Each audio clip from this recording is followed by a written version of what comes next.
Le mot évangile signifie littéralement bonne nouvelle et apparaît 93 fois dans la Bible, exclusivement dans le Nouveau Testament. En grec, l'évangile désigne au sens large l'ensemble des Écritures. Plus précisément, l'évangile est la bonne nouvelle concernant le Christ et la voie du salut. La clé pour comprendre l'évangile est de savoir pourquoi c'est une bonne nouvelle. Pour cela, nous devons commencer par la mauvaise nouvelle. La loi de l'Ancien Testament a été donnée à Israël à l'époque de Moïse. Deutéronome 5:1. La loi peut être considérée comme un critère de mesure et le péché est tout ce qui n'est pas parfait, selon cette norme. L'exigence de justice de la loi est si stricte qu'aucun être humain ne pourrait la suivre parfaitement, ni dans la lettre ni dans l'esprit.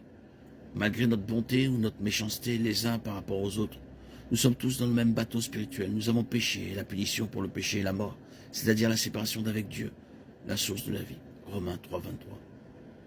Pour que nous puissions aller au ciel, la demeure de Dieu est le royaume de la vie et de la lumière.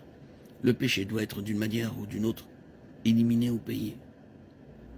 La loi établit le fait que la purification du péché ne peut se faire que par le sacrifice sanglant d'une vie innocente.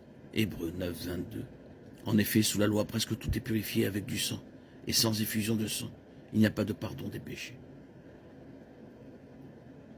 L'évangile implique la mort de Jésus sur la croix comme sacrifice pour le péché, pour satisfaire l'exigence de justice de la loi. Romains 8:3-4. Car ce qui est impossible à la loi étant donné la chair, c'est que Dieu a condamné le péché dans la chair, en envoyant à cause du péché son propre Fils, dans une chair semblable à celle du péché, afin que la justice de la loi fût accomplie en nous, qui marchons non selon la chair, mais selon l'esprit. C'est pourquoi, lorsque le Christ est entré dans le monde, il a dit « Tu n'as désiré ni sacrifice ni offrande, mais tu m'as préparé un corps. Dans les holocaustes et les sacrifices pour le péché, tu n'as pris aucun plaisir.